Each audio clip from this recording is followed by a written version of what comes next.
राधे राधे। भाई बहुत दिव्य शब्द है, भाई। और आज लोग इस भाई शब्द से दूर भाग रहे हैं। आज हर घर में कहीं ना कहीं भाइयों के बीच असमंजसता बनी है, प्रॉपर्टी के झगड़े हो रहे हैं, विवाद हो रहा है, मानसिक शांति समाप्त हो चुकी है। जीवन में जहां देखे वहां कुछ न कुछ एक असमंजस की स्थिति बनी है। आज के युग में इंसान को ये सोचना होगा कि अपने भाई के साथ, अपने परिवार के साथ हमारे संबंध कैसे हैं। हम अपने परिजनों का क्या त्याग कर रहे हैं या उनके समीप जा रहे हैं। हमें इस कलयुग में इस बात का विशेष ध्यान रखना होगा। एक बार की बात है, जब लंकाधिपति रावण मरणासन पे थे, तब भगवान श्री रामचंद्र जी ने लक्ष्मण जी से कहा कि जाओ लक्ष्मण, तुम महापंडित रावण से उनके जीवन का अंतिम उपदेश सुनो। तब लक्ष्मण बड़े क्रोधित हुए। उन्हें ऐसा लगा कि मैं जाकर के रावण के पास ज्ञान लूं, भैया ये कैसा आदेश दे रहे हैं। उनके मन में बड़ी अजीब सी स्थिति बनी हुई थी, लेकिन वो अपने बड़े भाई से बहुत प्रेम करते थे और इसी प्रेम की वजह से वो मरणासन पर जब रावण थे तब उनके समीप गए और उन्होंने कहा कि हे महाज्ञानी पंडित रावण, आप जीवन में कुछ लास्ट उपदेश देना चाहते हैं तो मुझे अवश्य प्रदान करें। तो लंकाधिपति रावण ने लक्ष्मण को कई उपदेश दिए, जिसमें से परम शुद्ध एवं परम उत्तम एक उपदेश था। आज यदि सीतापति राम विजयी हुए हैं तो उसका प्रमुख कारण है कि उनके साथ लक्ष्मण तुम खड़े हो, और आज मेरी पराजय का कारण मेरा भाई विभीषण है। तभी तो ये एक वाक्य उस समय में प्रचलित हुआ कि घर का भेदी लंका ढाए, यानी घर का जो भेदी था, यानी घर की जो बातें थी, जो विशेष रूप से सिर्फ घर के लोगों को पता होती है, वही सारे राज किनको पता थे? विभीषण जी को पता थे। लेकिन विभीषण की एक बात भी लंकाधिपति रावण ने नहीं मानी और उनको घर से बहिष्कृत कर दिया। इसी की वजह से उन्हें मृत्यु को अपने गले लगाना पड़ा। आप सोच के देखिए, त्रेता युग के समय में रावण ने अपने भाई की नहीं सुनी, और आज ये तो कलयुग है। कलयुग में तो भाई भाई की हत्या कर रहा है, भाई भाई से द्वेष कर रहा है, भाई भाई की बात नहीं मानता। इसका कारण कलयुग है। कली भगवान का ये ऐसा प्रभाव है कि पति पत्नी में प्रेम समाप्त हो रहा है, भाई भाई में प्रेम समाप्त हो रहा है, पुत्र और पिता में प्रेम समाप्त हो रहा है। जहाँ देखे वहाँ आज इंसान के अंदर अराजकता फैल चुकी है। उसका मन कुलसित हो गया है। वो अच्छे और बुरे का विवेक खो बैठा है। वो ये भूल चुका है कि ये जो धन वो कमा रहा है, ये उसके साथ उस लोक में नहीं जाएगा। कई बार ऐसा हमारे को सुनने में मिलता है कि हमारे भाई ने हमारा हिस्सा खा लिया, हमारे भाई ने हमारे पैसे खा लिए, हमारे भाई ने प्रॉपर्टी खा ली, आज भाई की वजह से मैं रोड पर हूँ। ये सब कारणों में आज आप ये देखिए कि जो व्यक्ति धोखा खा रहा है वो तो दुखी है इस बात से कि उसके भाई ने ऐसा किया, लेकिन जिस भाई ने ऐसा किया उसके परिवार की हालत आप देखिए। उसके बच्चे क्या उसको साथ दे पाएंगे? जब वो बूढ़ा होगा और यदि उसके बच्चों के सामने ही उसने अपने भाइयों का धन हड़पा है, तो क्या उसके बच्चे इस बात को नहीं सीखेंगे? आज हम अपने बच्चों को क्या सिखा रहे हैं? धोखा देना, झूठ बोलना, फरेब करना, और वो भी पैसों के लिए, प्रॉपर्टी के लिए। हम क्या हासिल कर लेंगे?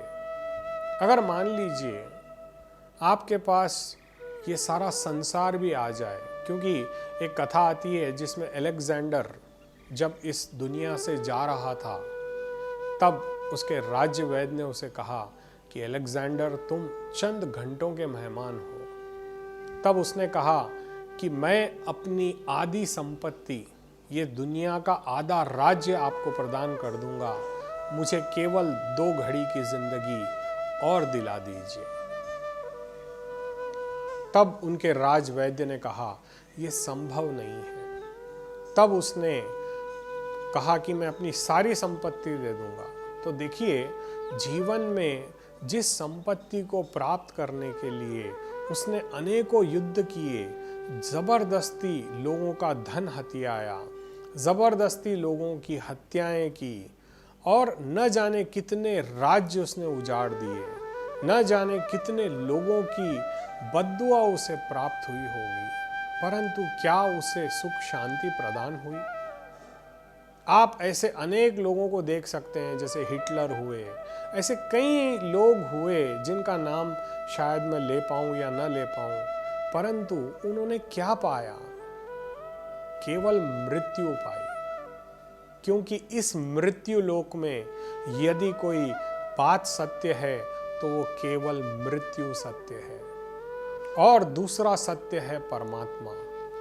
क्योंकि हम एक आत्मा है, हमें ये मानव देह मिली है भक्ति के लिए, शत्रुता के लिए नहीं। भगवान ने जब हमें संबंध बनाए हैं, कई ऐसे लोग हैं जिनके भाई नहीं होते, जिनकी बहनें नहीं होती, वो अकेले रहते हैं, तो ये आपका दुर्भाग्य है। कई ऐसे लोग हैं जहाँ भाई और भाई मिल करके एक ताकत बन करके, यदि वो गरीब भी हैं तो बड़ी स्ट्रगल से वो लोग सक्सेसफुल हो जाते हैं। धन से, पुत्र से, सुख से, सम्मति से। सम्मति में वो शक्ति है जो परमात्मा को भी आपके प्रेम में अधीन कर देगी। आज हमें इस बात का विशेष ध्यान रखना होगा कि इस कलयुग में यदि आपका और आपके भाई का प्रेम नहीं है तो आप व्यापार अलग कर लीजिए, परंतु घर अलग मत कीजिएगा। क्योंकि घर बहुत प्रेम से बनता है। यदि किसी माता पिता से कहें जिनकी 4 संतानें हैं कि आपके लिए कौन सी संतान श्रेष्ठ है, तो क्या वो माँ बाप चयन कर पाएंगे? नहीं कर पाएंगे। आज के युग में तो 4 संतान होनी मुश्किल है। 2 संतान यदि किसी की हो तो वो भी ये नहीं बोल सकता कि मेरे लिए कौन सी संतान इम्पोर्टेंट है। लेकिन आज हमें इस बात का निर्णय अपने घर से लेना होगा, क्योंकि देखिए, सर्वप्रथम यदि आप अपने घर को सुधारेंगे तभी आप इस समाज को सुधार सकते हैं। आज भी कलयुग में ऐसे कई घर देखे जाते हैं जिनके घर में जॉइंट फैमिली है, करीब 100 लोग साथ रहते हैं, कहीं 150 लोग साथ रहते हैं, कहीं 30 लोग साथ रहते हैं। साथ रहने का अपना एक अलग आनंद है। भगवान रामचंद्र जी को देखिए, उनके भाई भरत जब उन्हें राज्य शासन करने के लिए मिला, तब वो भगवान श्री रामचंद्र जी की खड़ाऊ लेकर के उसे राज सिंहासन पर रख करके उन्होंने 14 वर्ष तक उपवास करते हुए वनवासी जैसा जीवन व्यतीत किया। ऐसे करुणामयी भाई आज देखने को भी नहीं मिलते। आज हमें इस बात को समझना होगा कि हम आने वाली पीढ़ियों को क्या समझाना चाहते हैं। देखिए, हम केवल एक फोटो फ्रेम के लिए पैदा नहीं हुए हैं। चाहे आप अच्छे रहें या बुरे रहें, आपकी संतान बाद में तो आपका श्राद्ध अवश्य करेगी, परंतु क्या आपको लगता है कि आप लोगों के मन पर राज कर पाओगे? परसों एक ऐसे व्यक्ति से मुलाकात हुई, वो रो रहा था। मैंने पूछ लिया क्या हो गया, तो उन्होंने कहा हमारे भाई साहब का देहांत होके 17 साल हो गए गुरुजी, परंतु आज भी हम उनको मिस करते हैं। ऐसा क्या था उस व्यक्ति में जिसके लिए ये भाई रो रहा था? देखिए, जब हम अपनी संतान के लिए न्यौछावर हो सकते हैं, तो क्यों ना हम अपने भाई बहनों के लिए भी न्यौछावर हो जाएं। जब आपसे द्वारा उत्पन्न हुई संतान का आप भरण पोषण करते हैं, उनके अच्छे बुरे का ध्यान रखते हैं, उन्हें अच्छे संस्कार देते हैं, तो क्यों ना हम अपने भाइयों के लिए, अपनी बहनों के लिए भी ऐसा सोचें। क्या वो हमारे पिता का अंश नहीं है? जैसे हम अपने पिता के अंश हैं, वैसे ही हमारा बड़ा भाई या हमारा छोटा भाई भी हमारे पिता का अंश है। जितना प्रेम हम अपने माता पिता से करते हैं, क्यों ना हम उतना ही प्रेम अपने भाई बंधुओं से करें।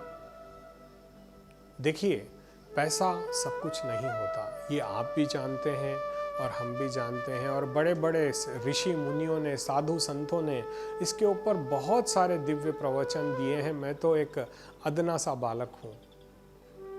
यदि मेरी वाणी में आपको लगता है कि सत्यता है, तो आज से कोशिश कीजिए कि आप अपने व्यक्तित्व को बदलें, अपने भाइयों के साथ बैठें। देखिए, आज आपके 1000 दोस्त हो सकते हैं, लेकिन क्या कभी कोई अच्छा या बुरा हो जाए? मान लीजिए, देखिए, परिवार के अंदर वो कहते हैं ना कि जीवन मृत्यु हर घर में लगी है। मान लीजिए कि आपके पास कोई फंक्शन हो रहा है और आप अपने 1000 दोस्तों को बुला सकते हैं। वो 1000 दोस्त आएंगे, खाएंगे, आपका मनोबल बढ़ाएंगे, आपकी वाह-वाह करेंगे और चले जाएंगे। लेकिन यदि कभी कोई आपके घर में मर जाता है, तो क्या वो दोस्त आकर अपना मुंडन कराएंगे? क्या वो आपके परिजनों को अपने बाल देंगे? कभी नहीं देंगे। ये केवल आपके भाई करेंगे, ये केवल आपके भाई ही दे पाएंगे। भले ही वो शोक अंदर से ना रहे, पब्लिक का दिखावा ही क्यों ना हो, लेकिन वो आपके साथ खड़े रहेंगे। चाहे आपने उनके साथ अच्छा व्यवहार किया हो या नहीं किया हो, लेकिन लोक लाज के लिए भी क्यों ना हो, वो आपके साथ खड़े रहेंगे। और हम आज उन्हीं भाइयों को छोड़ देते हैं, उनका तिरस्कार करते हैं, उनका अपमान करते हैं या उनकी निंदा करते हैं। तो क्या हमारी संतान ये नहीं देख रही है कि हम अपने भाइयों के साथ कैसा व्यवहार कर रहे हैं? वो बच्चा जो आपके घर में है, वो क्या सीख रहा है आपसे कि कैसे आप अपने भाई को धोखा दे रहे हैं, अपने सगे भाई को, अपनी सगी बहन को? क्या पैसा इतना इम्पोर्टेंट हो गया है आज भी इस कलयुग में? क्योंकि देखिए, आपका रहना यहाँ पे 60-70 साल से ज़्यादा नहीं है। बहुत हो गया अगर आप अच्छे कर्म करने वाले हैं या आप अपने शरीर का ध्यान रखते हैं, तो आप 80 साल जी लोगे, 90 साल जी लोगे। लेकिन क्या वो जीना रहेगा अपने भाई बहनों के बिना? सोच करके देखिए और अपने मन को बदलिए। हो सके तो इसी के लिए शास्त्रों में एक बहुत अच्छी कथा आती है, रामायण की। आज इस कलयुग में हमारे घर में भक्ति का लोप हो रहा है। हम आकर्षण की ओर बढ़ रहे हैं, लेकिन संस्कार विहीन हो रहे हैं। मेरा आप सभी माताओं से, बहनों से ये विनम्र निवेदन है कि नित्य प्रति रामायण का एक अध्याय अपने घर में पढ़ा करें। अपने बच्चों को हमारे भगवान श्री रामचंद्र जी के बारे में बताएं। उनका प्रेम अपने भाइयों के प्रति कैसा था, उसे बताएं। भगवान कृष्ण का प्रेम बताएं। बलराम के प्रति वो कितने समर्पित थे, इसका ज्ञान हमें आज लुप्त हो रहा है। आज की युवा पीढ़ी डांस की तरफ, नृत्य की तरफ जा रही है, लेकिन भक्ति से वंचित हो रही है। और यही हमारा परम कर्तव्य है कि आज हम अपने भाई के साथ जुड़कर चलें, अपने संतति को, परिवार को भगवान श्री रामचंद्र जी के दिव्य आदर्शों पर चलने की प्रेरणा प्रदान करें, क्योंकि ये हमारे लिए परम आवश्यक होगा। आज यदि हमारे घर में प्रेम समाप्त हो जाएगा, तो हमारे जीवन का कोई मोल नहीं रहेगा। इस बात पर एक बार अवश्य विचार करें। राधे राधे।